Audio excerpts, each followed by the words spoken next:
L'air est grave, très grave. Le venin du spectre a atteint le continent. 52 pays africains sur 54 sont sévèrement touchés par la maladie du Covid-19 avec des milliers de cas de décès. Le Tchad n'est pas à l'abri. Du premier cas notifié le 19 mars 2020, la menace va crescendo. Le pays recense à nos jours 117 cas confirmés dont 39 guéris et 10 décès. La montée de cette échelle de transmission inquiète les élites du peuple. Se mettant dans une situation d'évaluation, les auteurs de la question orale avec débat entendent bien s'imprégner des mesures d'urgence prises par le gouvernement pour préserver et protéger la population, y compris le personnel soignant qui était aussi exposé. Aussi, les questions liées à la mise sur pied des brigades mobiles composées de forces de l'ordre et des agents de santé équipés de matériel de dépistage n'ont-elles pas été occultées par les élus du peuple? Ils ont de prime abord décrié le non-respect des mesures barrières prises par le gouvernement. Aujourd'hui, la situation est alarmante, en ce sens que le nombre de cas va croissant. Pire encore, la grande majorité des citoyens ne prennent pas au sérieux la maladie. Et cela seulement dans les mesures barrières qui ne sont pas du tout respectées. Le ministre de l'Administration du territoire a pris un arrêté avant-hier seulement, interdisant la remise du corps des défunts par suite de Covid au parents. Ça, ce n'est pas respecté parce qu'avant-hier, hier seulement, on a remis des corps infectés aux parents.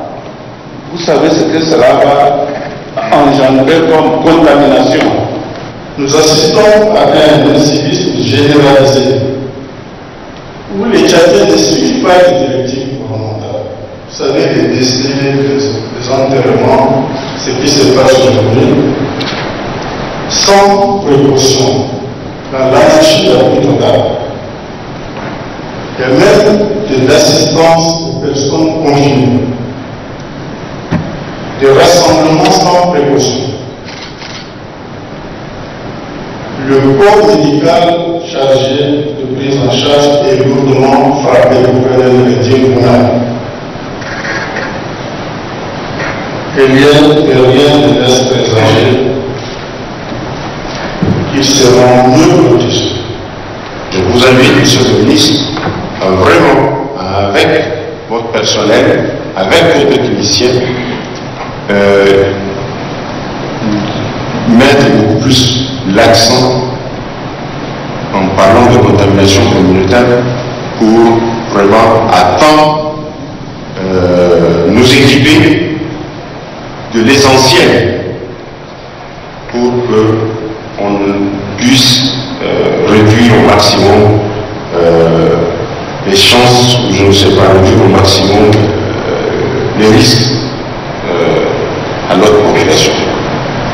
Que dire encore des structures sanitaires qui sont aussi débordées? Pour le président de l'Assemblée nationale, les défis à relever résident dans les hôpitaux et le personnel soignant. Haroun Kabadi fustige par ailleurs le comportement peu responsable de certains citoyens qui persistent dans l'incivisme caractérisé.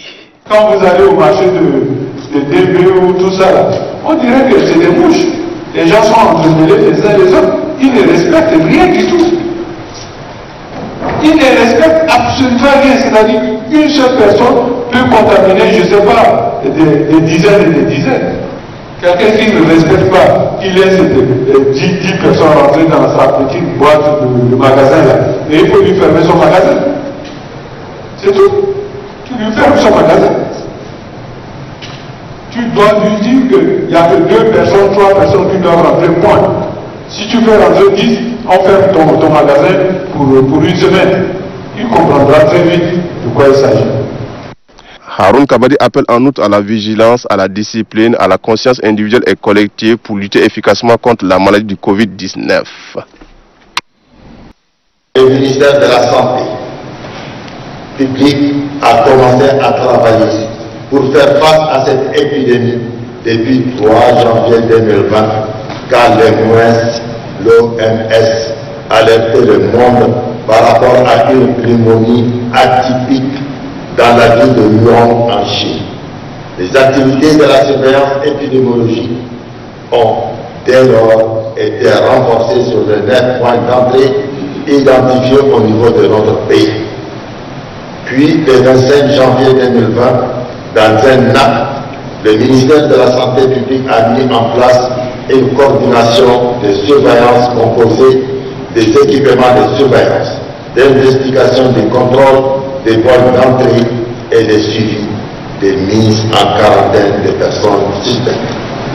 En collaboration avec les partenaires techniques et financiers, le ministère de la Santé publique a élaboré un plan de contingence, de riposte et de prévention du Covid-19 qui se décline en 7 domaines principaux: coordination, prise en charge des cas, laboratoire, détection des surveillances épidémiologiques, prévention des contrôles de l'infection, logistique, réhabilitation et achat des équipements médicaux, sensibilisation et communication.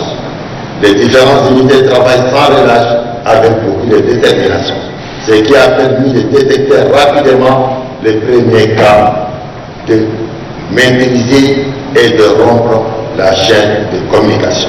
Mesdames et messieurs, concernant les personnes mises en quarantaine, à ce jour, plus de 5222 personnes sont mises en quarantaine, dont la majorité est constituée des étudiants venus des pays touchés.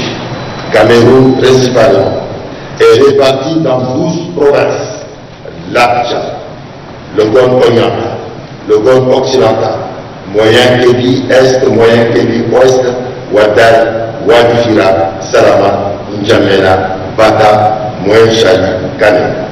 Au total, 3355 personnes sont sorties de la quarantaine après un suivi de 14 jours, et au fur et à mesure les 14 jours passent, d'autres viennent. Il ne nous reste au jour d'aujourd'hui 1757 personnes qui poursuivent leur quarantaine. La chaîne de transmission des 8 premiers cas est totalement rompue, car tous les contacts liés à ces cas sont sortis de la quarantaine après un suivi médical de 14 jours. Ainsi donc,